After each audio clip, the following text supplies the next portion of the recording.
got a little bit of room. 3-on-3 going in. He chips it in behind Gilmore. Back in. Put up. And in. Austin Cangelosi with the game winner in overtime. What a play. In the game, Sedum will carry the puck behind his net and wait out the buzzer. They're on their feet here at the Covelli Center. And ladies and gentlemen, the Youngstown Phantoms are the 2018 Eastern Conference champions. They're going to the Clark Cup final. Welcome, hockey fans, to episode 11 of Hockey People on the Computer Getting Coffee, brought to you by Dunkin. I'm voice of the Phantoms, Matt Lipsack, joined here by the goalie for the Niagara Purple Eagles, late of your Youngstown Phantoms. That would be Chad Veltri, joining us from what looks like an unfinished basement in Fox Chapel, Pennsylvania. Chad, how are you, brother? I'm doing good. Lipper, how you doing? I'm doing great, brother. Thanks for asking. So, what have you been up to since the NCAA shut down? What was going on with Niagara? I know you guys were probably getting ready for the tournament, right? Yeah, so we were in first round of playoffs, actually. We were up at Army West Point and got there on a Wednesday, and then the Thursday is when they canceled the tournament. So was up there for a night, turned around, came back to school. Next day, got my stuff, came home. So been home ever since and just trying to work out, skate as much as I can, and actually was out helping Youngstown's main camp for the goalies this past week. So that was nice to get out there and see a lot of friendly faces with the coaching staff and returning players that were there when I was there. Yeah, Chad and I are recording this episode on July 30th, so the NHL getting ready to kick their playoffs off here in just a couple of days.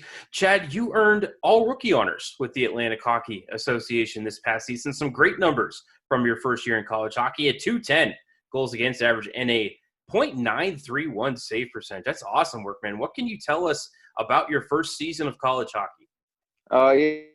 Yeah. That experience. I played a lot of cool places, and just we had a bad start to the year. Started off a little rough, and I think after Christmas, like our team started to mesh together, and I just found confidence within my game and just started playing my game. And I guess it turned out well for us, and everything was turning in the right way heading into playoffs. How awesome was it to get to come back home to Pittsburgh and get to be in net against Robert Morris?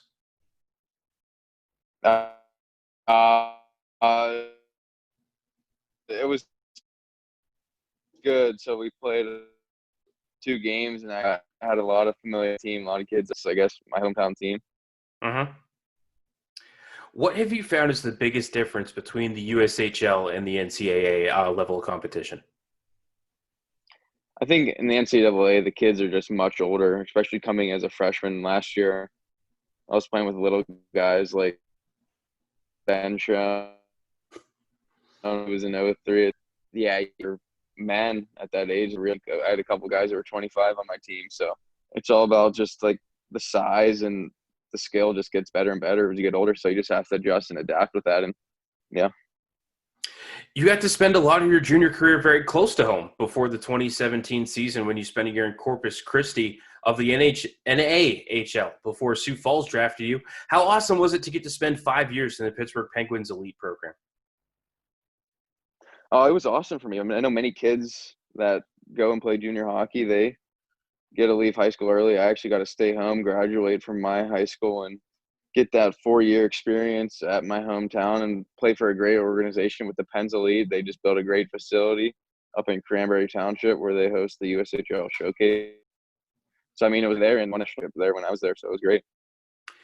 10 games into the 2018-2019 season, you're traded to Youngstown. Now, that Sioux Falls squad that you traded from ended up winning the Clark Cup that year, but your numbers were actually better in Youngstown than in Sioux Falls. What do you think was the reason for that? I just think I found my confidence when I was in Youngstown. I think I started to core. I think once I got in the route, I just continued with it in Youngstown, and I just never felt more confident in my game. And I know things didn't work out in Sioux Falls, but I couldn't have been happier with coming to Youngstown. A much better organization, I thought, and I really liked it there. We're joined by Chad Veltri of the Niagara Purple Eagles here on Hockey People on the Computer Getting Coffee, brought to you by Dunkin. So, Chad, what's your favorite memory from the time you got to spend with the Youngstown Phantoms? I had home games. Like, I think we played one home game against Sioux City, and it was a packed house. I think probably 2,000 to 3,000 fans there, and we won in overtime. And it was my first win with the Phantoms. Actually, it was just unreal experience coming there and winning the first game at home and getting my first win as a Phantom in front of a packed house. It was awesome. Let's give a shout out to your Billet family in Youngstown too. There's no USHL without the Billet family, so give a shout out to the folks that put you up there in Youngstown. Yeah, shout out to the Jacobs family.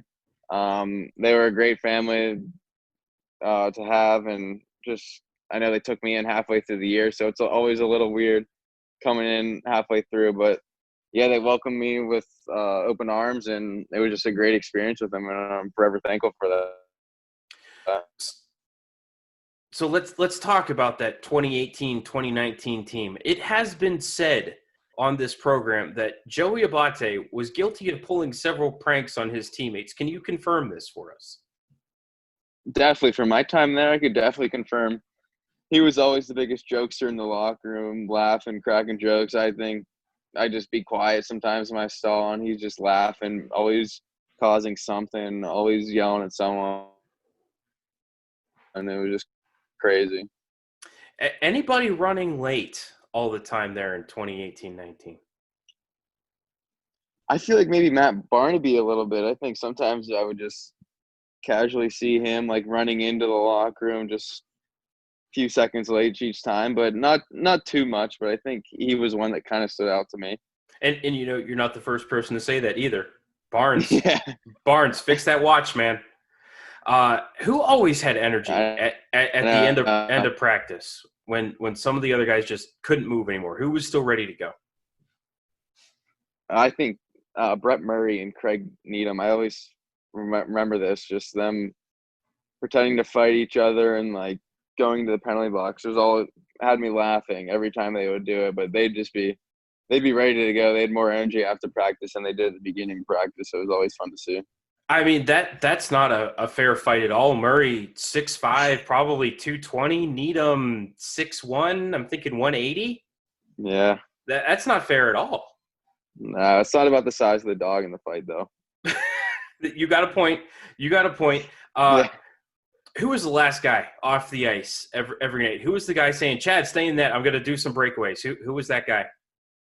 I think Ben Schoen was a big guy like that. He would always want to do little breakaways, or I don't think he was allowed in 2 or 3 puck, but he had to work on his game. And I saw him the other day. It seemed like he put on a lot of weight, bulked up a little bit, and he's looking really good to me. So excited for his future.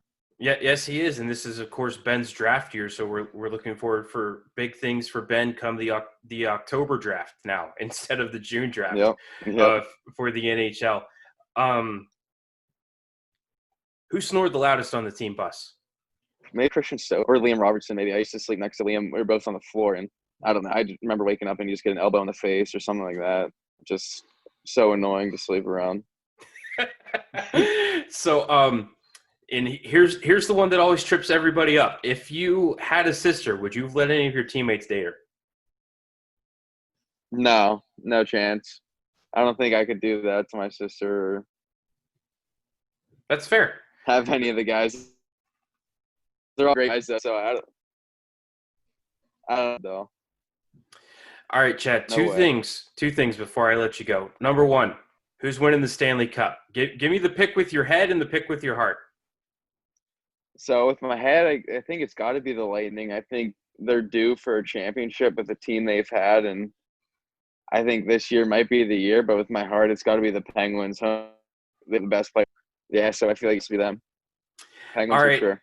And I know that, you know, obviously the NHL is back, Major League Baseball is back, the NBA is back. So we've got a little bit sense of normalcy. But for people who are still stuck at home, any Netflix or Hulu recommendations for us to help us get through the pandemic?